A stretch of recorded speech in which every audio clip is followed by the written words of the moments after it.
26th November 2008. As usual, life on the streets of Mumbai was moving at its own pace. Everyone was busy with their work, completely unaware of what was about to happen. No one had ever imagined, even in their worst nightmare, that within a few hours Mumbai would witness such devastation that the city would never be able to forget. 8 young men, dressed in ordinary clothes, arrived in Mumbai by speedboat and got off at Badwar Park. Despite looking completely normal, the local people there felt that something about them seemed strange. Among those people was a man named Bharat Tamore. He sensed that something was unusual and suspicious. So, without wasting any time, he stopped the group and asked them who they were, what they were doing there, and where they were going. At first, they hesitated to answer his questions. Then one of them claimed to be a student, while the others gave different explanations. But in the middle of the conversation, one of the young men suddenly shouted angrily, "Mind your own business." It was night, and in that situation, the 8 young men, all of similar age, carried 2 large bags on their shoulders and walked away without saying anything. Bharat became suspicious of them, so he immediately went and informed the Mumbai Police about what he had seen. However, the police did not take the matter seriously and failed to take any action. That decision would later prove to be one of the biggest mistakes made by the Mumbai Police. If they had acted at that moment, perhaps Mumbai would not have witnessed such a tragedy. Perhaps the history of that day would not have been written in the blood of 166 people.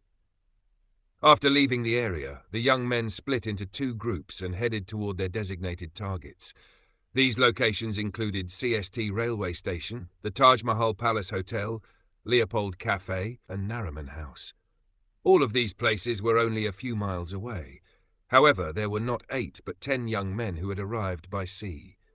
While 8 of them got off the boat and travelled by road to their assigned locations, the other 2 remained on the boat and used it to reach their target, the Oberoi Hotel. On one side, these young men were moving quickly toward their targets to carry out their plan. On the other side, Mumbai continued as it always had. Buses were running, and people were busy with their daily work, just like any other day. But suddenly, the city was filled with the sound of gunfire. These were not ordinary sounds for Mumbai. Although the city had witnessed underworld shootouts in the past, what happened that night was far bigger, so devastating that its impact shook the entire country. The attack began at Chhatrapati Shivaji Terminus, one of the busiest railway stations in Mumbai. That day, a train bound for Patna was running a few hours late.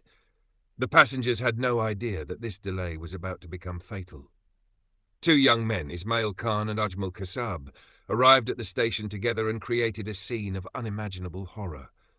As soon as they entered, Kasab began firing an AK-47 indiscriminately, while Ismail threw hand grenades in every direction. No one knew why such an attack was taking place, or what reason there could possibly be for targeting innocent people.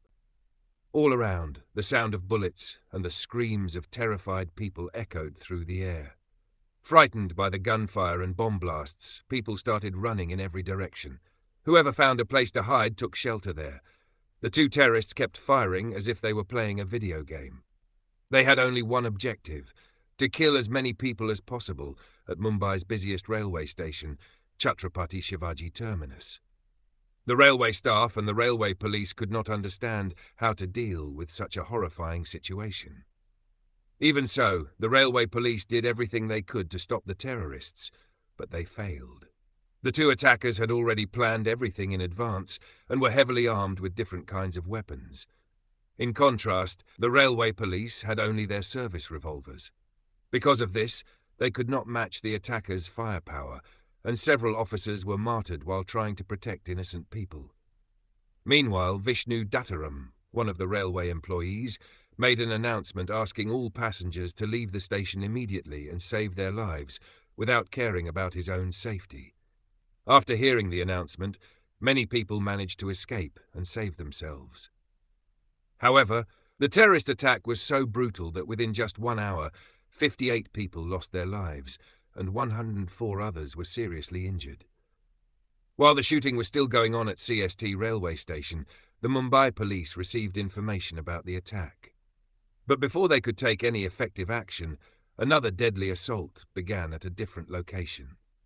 This time, the target was the famous Leopold Cafe in Mumbai, where 2 of the 10 terrorists, Shoaib and Nazir, carried out another attack after leaving the railway station. At Leopold Cafe, the people enjoying their evening had no idea what was about to happen. None of the guests taking part in the celebrations could have imagined that this night would become the last night of their lives. They were completely lost in the atmosphere of joy and celebration when 2 young men, carrying weapons in their hands, suddenly became a deadly threat to every person sitting inside the cafe.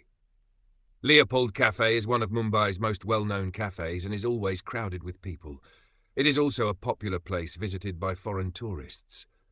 Because of the cafe's popularity and the presence of foreigners, it was chosen as one of the targets. As soon as the 2 terrorists entered Leopold Cafe, they opened fire, firing several rounds. Within moments, many people sitting inside the cafe were unable to save their lives, even if they tried. As a result, many Indians and foreign nationals were killed in the attack. Even after these 2 consecutive attacks in Mumbai, the violence did not stop there. It had only just begun, and several more major attacks were still to come, putting hundreds of lives at risk. After attacking Leopold Cafe, the 2 terrorists headed toward the Taj Hotel, where 2 other members of their group had already arrived. People who had been sleeping peacefully woke up to the sounds of the ongoing attacks. Citizens were advised to remain inside their homes. Everything was happening so quickly and unexpectedly that no one had enough time to think or understand what was taking place. With every passing minute, the media reported another headline about a new attack. The assault that had begun just a few hours earlier soon turned into a massive terrorist attack, with reports of gunfire and bomb blasts coming from every direction. At first, the Mumbai Police believed it was a gang war, but within a short time they realized that it was not a gang war. It was a carefully planned terrorist attack. While the attacks were taking place at CST Railway Station and Leopold Cafe, another group of terrorists was carrying out its mission at the Taj Hotel. The attack on the Taj Hotel had been planned so carefully that most of the hotel's rooms were occupied at the time the assault began. At the time of the attack, several delegates from the European Parliament Committee were also staying at the hotel. Coincidentally, Gautam Adani was also present at the Taj Hotel that day. However, just as he finished one meeting and was about to leave the hotel, his team informed him about another meeting. As a result, instead of leaving, he returned to the meeting room. While Adani was attending the meeting, the 3rd group of terrorists entered the Taj Hotel through the main entrance. As soon as they entered, the hotel was filled with the sound of gunfire and bomb blasts. The moment Adani's team learned about the attack, he was immediately taken through the hotel kitchen to the basement, where he remained throughout the night. The following morning, NSG Commandos safely rescued him. Although Adani was safe, thousands of other people inside the hotel were still in danger. The 2 terrorists continued firing without stopping. The sound of bullets spread fear throughout the hotel. The first people they targeted were the security guards stationed at the hotel's main entrance. After killing the guard on duty, they attacked people on the ground floor, killing some and taking others hostage.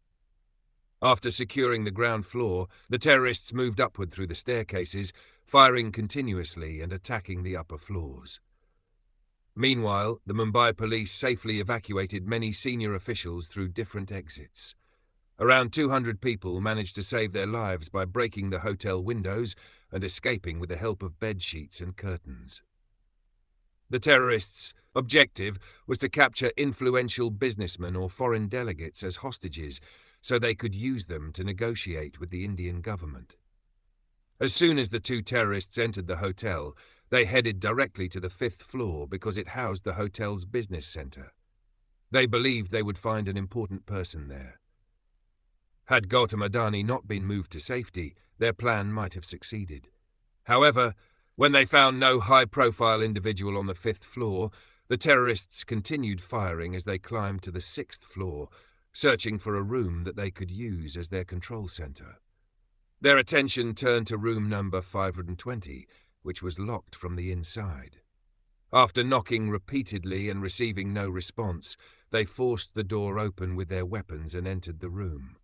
Inside that room was the former chairman of Corporation Bank, K.R. Ramamurthy. By now, he was already aware of the attack because of the sound of gunfire and the screams of people throughout the hotel. Fearing for his life, he locked the door of his room and hid inside the washroom. But as soon as the room door was forced open, his heartbeat suddenly became faster. The very thing he had feared had come true. Ramamurthy, who was hiding inside the washroom, was soon discovered by the terrorists. However, instead of killing him, they took him hostage.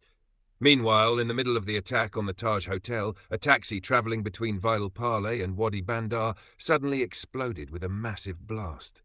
Thick smoke filled the sky, and everyone travelling inside the taxi was killed.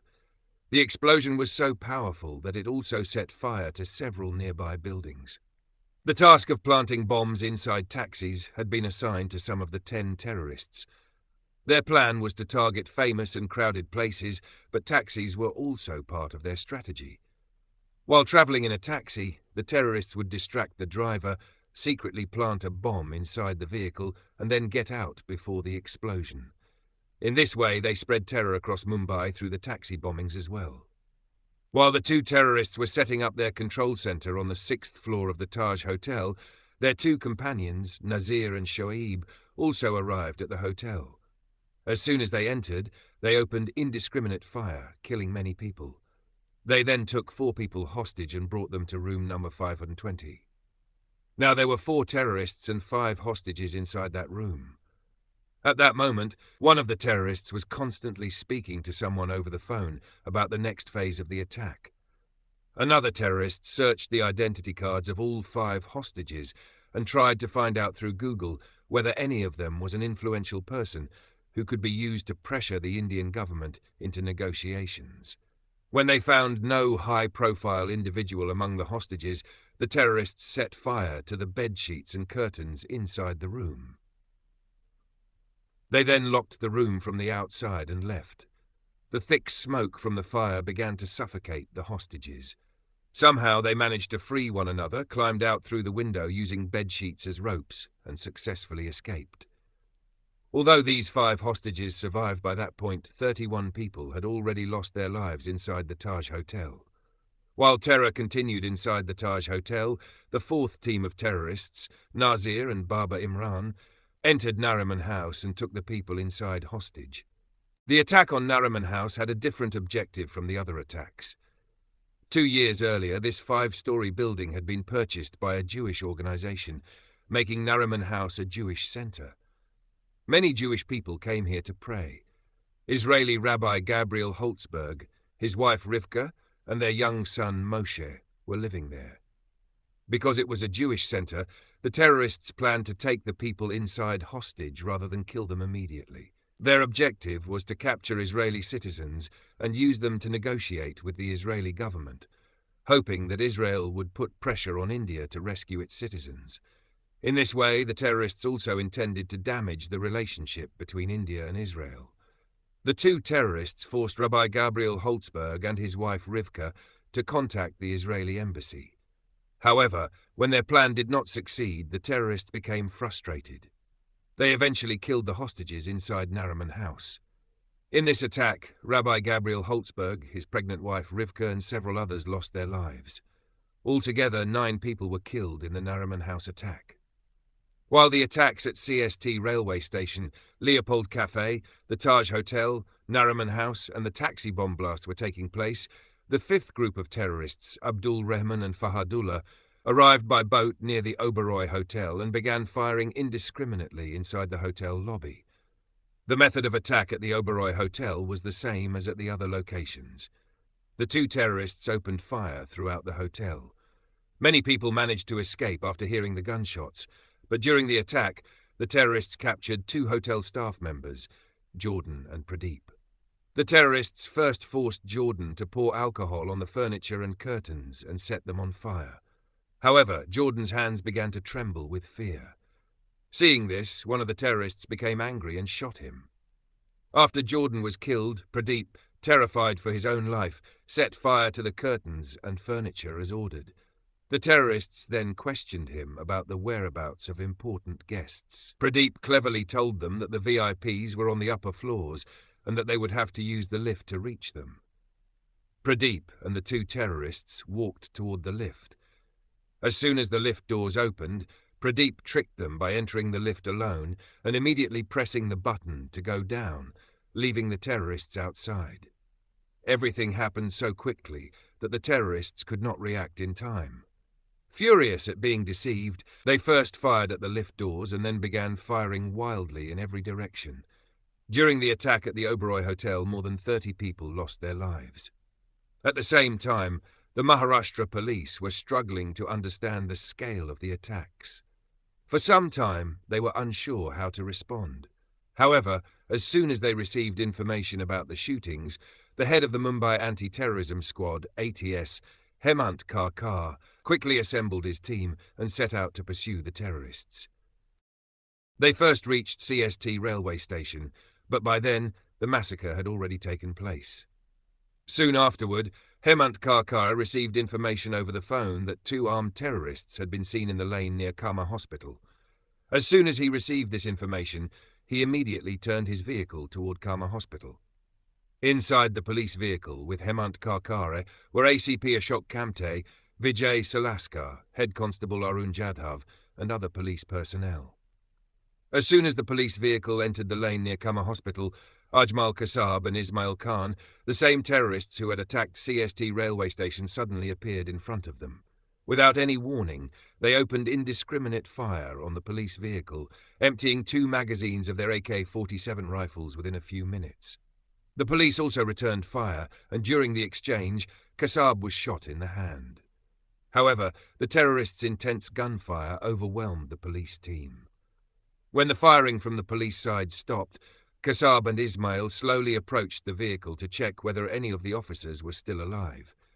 In the attack, Hemant Karkar and several other police officers were martyred.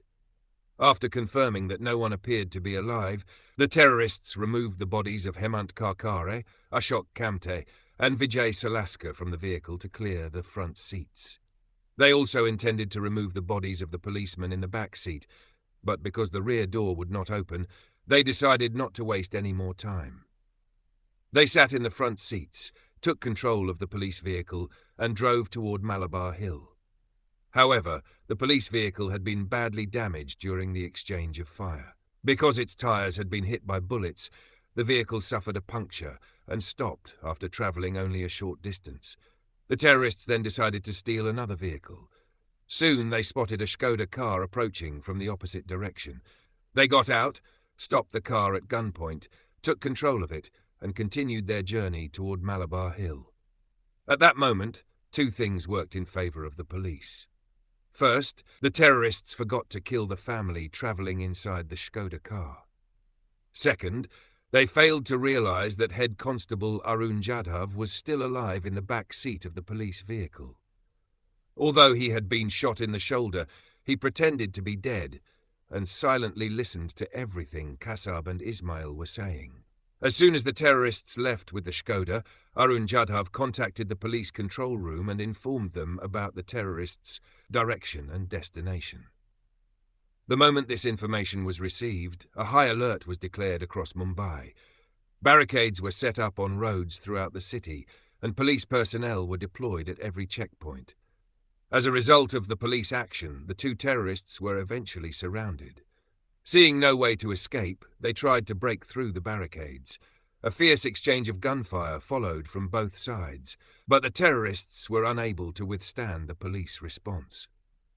When the terrorists finally stopped firing, the police believed they might be dead. However, no one had the courage to move forward immediately and confirm whether the terrorists had actually been killed. In that situation, Assistant Sub-Inspector Tukaram Ombal stepped forward and tried to stop the terrorist. During the struggle, he was hit by 23 bullets. Because of his injuries, Tukaram Ombal was martyred. However, his sacrifice was not in vain. While one terrorist had already been killed, the other was captured alive because of Tukaram Ombal's extraordinary bravery. The terrorist who was arrested was Ajmal Kasab, and his capture later proved to be extremely important for the investigation. Even after Kasab's arrest, 8 terrorists were still spreading terror across Mumbai. But before looking at their next actions, it is important to understand why these attacks took place, who carried them out, and who was the mastermind behind them. The background of these attacks goes back to 6th of December 1992, when the demolition of the Babri Mosque led to widespread riots across India. During that period, several Islamic terrorist groups were preparing attacks against India. One of the earliest examples came on the 12th of March 1993, when Mumbai was rocked by 12 serial bomb blasts. In those attacks, 257 people lost their lives and more than 1,000 others were injured. During the investigation, it was discovered that the RDX used in the bombings had been brought into Mumbai by sea. As a result, coastal security was strengthened, and the Indian Coast Guard began regular patrols along Mumbai's coastline using ships and helicopters. However, in 2006, these patrols were reportedly discontinued by the Navy. This decision created an opportunity for terrorist groups planning attacks against India. At that time, India had no idea that the leader of Lashkar-e-Taiba, Hafiz Saeed, based in Pakistan, was planning an attack that would draw the attention of the entire world. Before the 26/11 attacks, Hafiz Saeed had already been linked to several attacks in India. But this time, he was looking for someone who could help carry out a much larger operation. That person was Dawood Syed Gilani, who lived in the United States, was involved in the drug trade, and had been imprisoned several times for drug-related offences. Dawood Gilani's father, Syed Salim Gilani, was a Pakistani diplomat, while his mother, Alice Cyril Headley, was an American. Because of his mixed background, Dawood had the appearance of a foreigner. Hafiz Saeed believed that this would make him useful for a special mission. Since 2001, Hafiz Saeed had remained in regular contact with Dawood Gilani. In 2002, he invited Dawood to Pakistan under a pretext. During their meeting, Hafiz introduced him to his plan.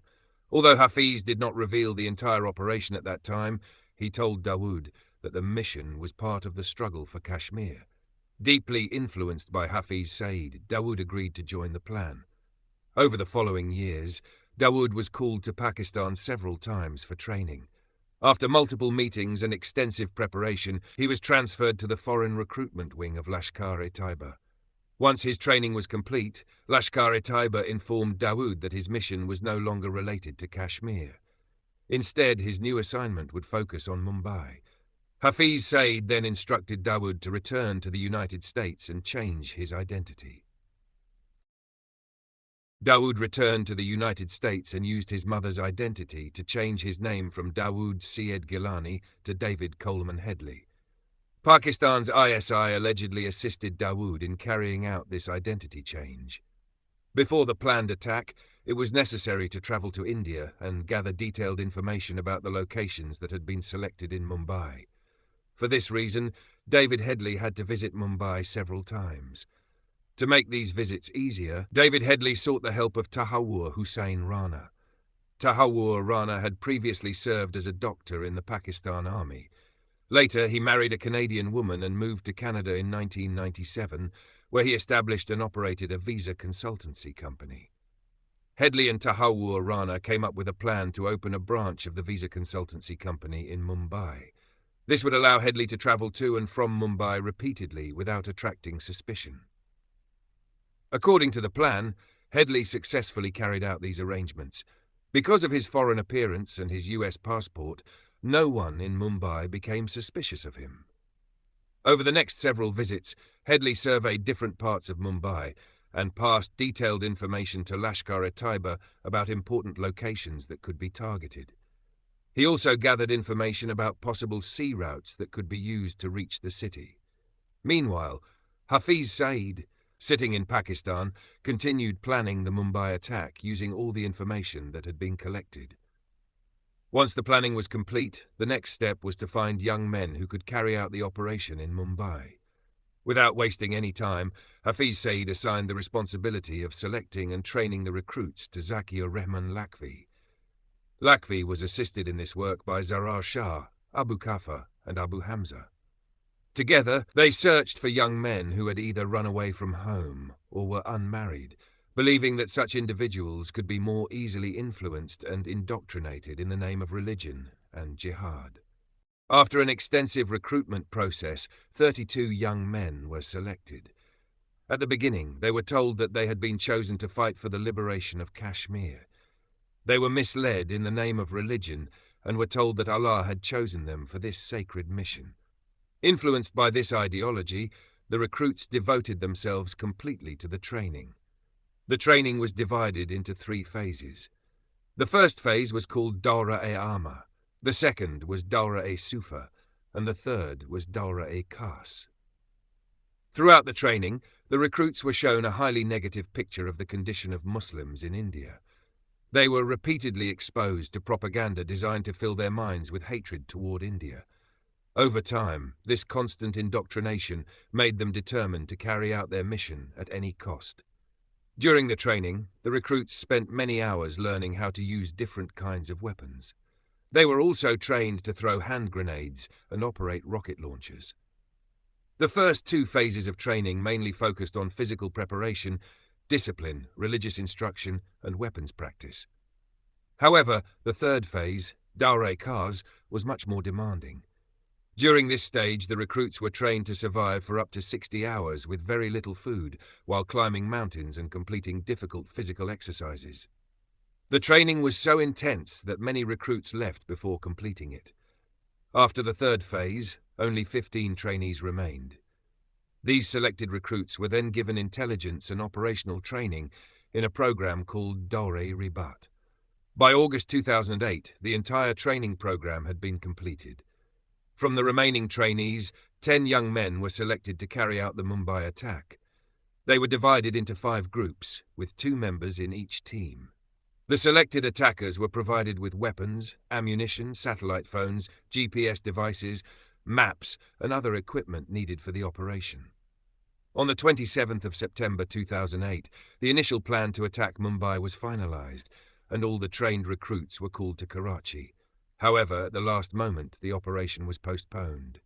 During the same month, a series of bomb blasts took place in Delhi. As a result, both Delhi and Mumbai were placed on high alert, and security was tightened across the country. After reviewing the situation, the Lashkar-e-Taiba leadership decided to delay the Mumbai operation for a few more weeks. Later, in October, all 10 selected recruits were called back to complete the remaining stages of their training. During this phase, they received swimming and boat handling training.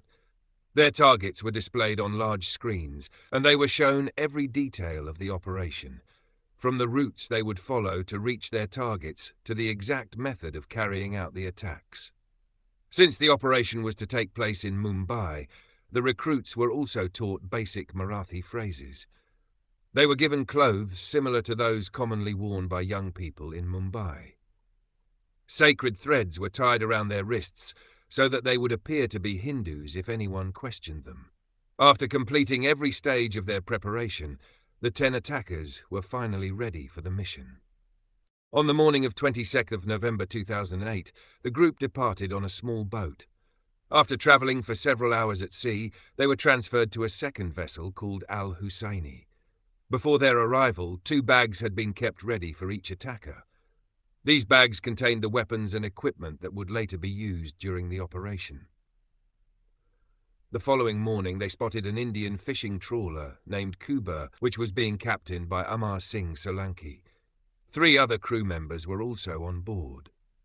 The terrorists pretended that their own boat had developed a problem and asked the crew of the Kuba for help. However, as soon as the fishing trawler came close, the attackers boarded it, killed 3 of the crew members, and forced Captain Amar Singh Solanki to steer the vessel toward Mumbai. As the boat approached the Mumbai coastline, the terrorists also killed Captain Amar Singh Solanki. By the evening of 26th of November 2008, they had reached the shores of Mumbai and prepared to begin the coordinated attacks. What happened after that has already been discussed, how the 10 terrorists spread terror across Mumbai through a series of coordinated attacks. Before looking at the rescue operations launched by the Indian government, it is important to mention that, according to several reports, a few days before the 26/11 attacks, The United States had shared information about the coordinates of the Al-Husseini vessel with the Indian authorities. Despite receiving this information, the Indian authorities were reportedly unable to track the Al-Husseini vessel or take effective action to stop it. It has also been reported that the then National Security Advisor, M.K. Narayanan, shared important intelligence with the Navy and the Coast Guard. However, the vessel was not intercepted, and the terrorists were able to reach Mumbai with the weapons that were later used in the attacks. As a result, Mumbai suffered one of the deadliest terrorist attacks in its history.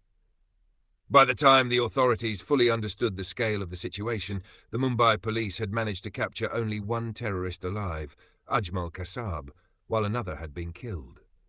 Even then, the remaining terrorists continued to occupy 3 major locations. 2 terrorists were inside the Oberoi Hotel, 4 terrorists were inside the Taj Hotel, and 2 terrorists had taken control of Nariman House. Following Kasab's capture and the continuing attacks at the Taj Hotel, Nariman House, and the Oberoi Hotel, the Maharashtra government became fully active. Its first step was to request immediate assistance from the central government. The National Security Guard, NSG Commandos, were quickly mobilized from New Delhi.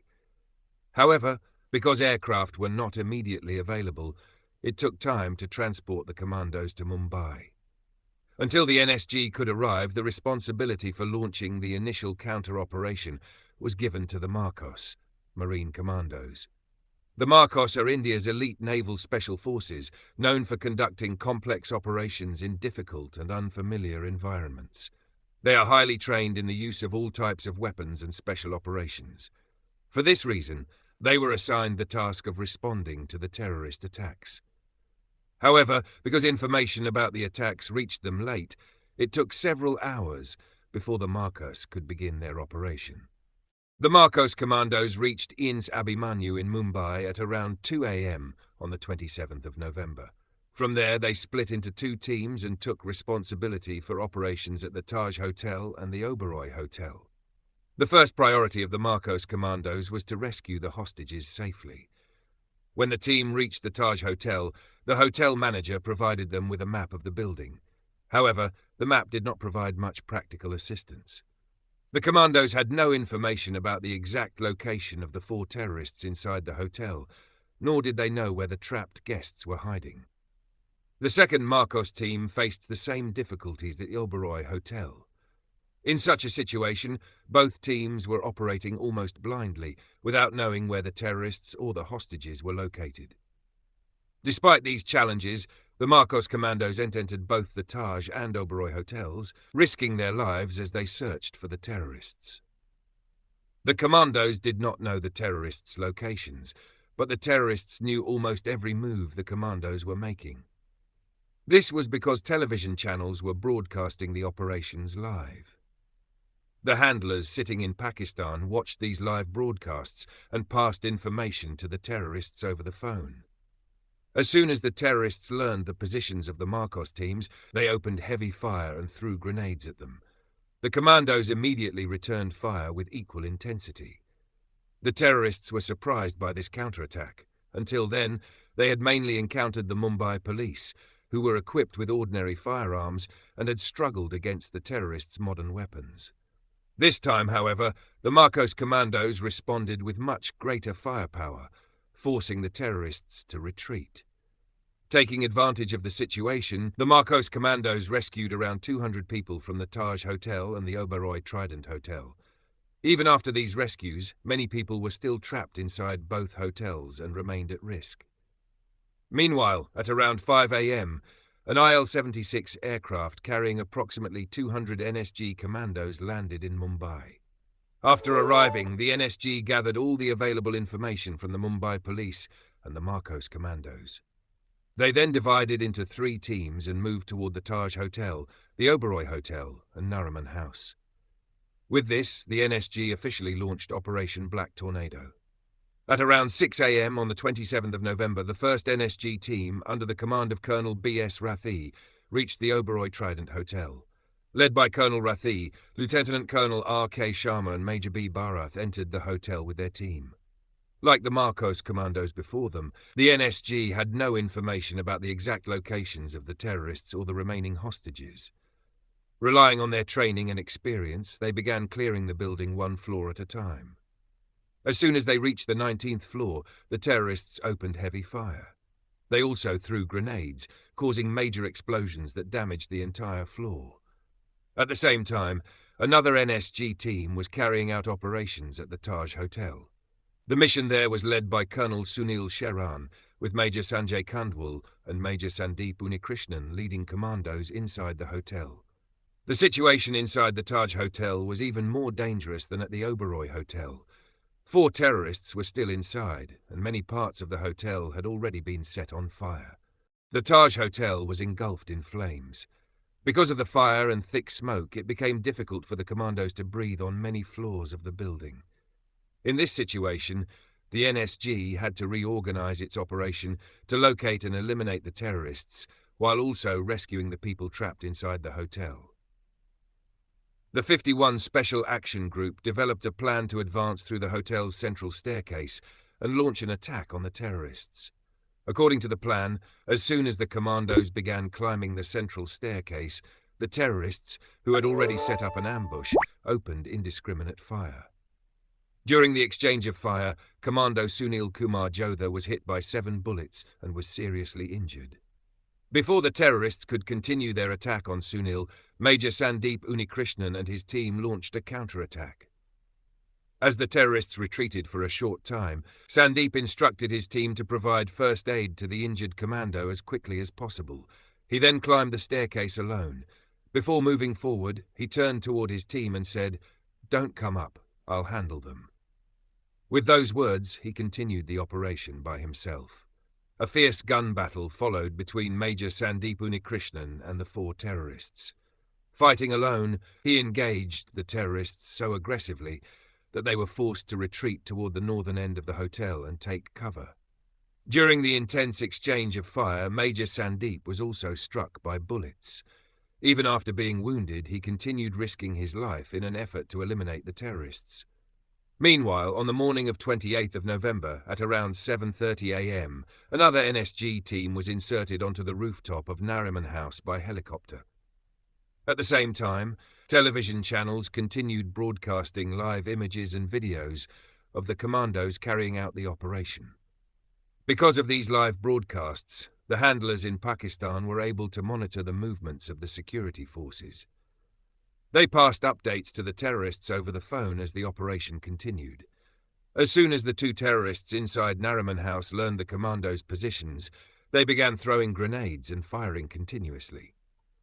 During this operation, Commando Gajendra Singh Bisht was martyred.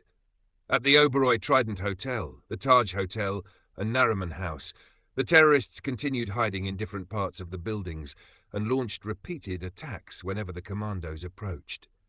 To eliminate the terrorists at the Oberoi Hotel, the NSG prepared a carefully coordinated plan. Intelligence indicated that the terrorists were hiding inside a room on the 19th floor. The commandos moved in to attack from inside the building, while NSG snipers took positions on the 11th floor of the Air India building, located opposite the hotel. With attacks coming from both directions, the terrorists became trapped. The snipers fired multiple rounds through the window of the room where the terrorists were hiding. One terrorist was neutralized during the exchange, and shortly afterward, the second terrorist was also killed by the commandos inside the hotel. By around 3 p.m. on the 28th of November, the NSG had completely secured the Oberoi-Trident Hotel and ended the terrorist siege there. Meanwhile, the commandos were deeply affected by the martyrdom of Gajendra Singh Bisht during the Nariman House operation.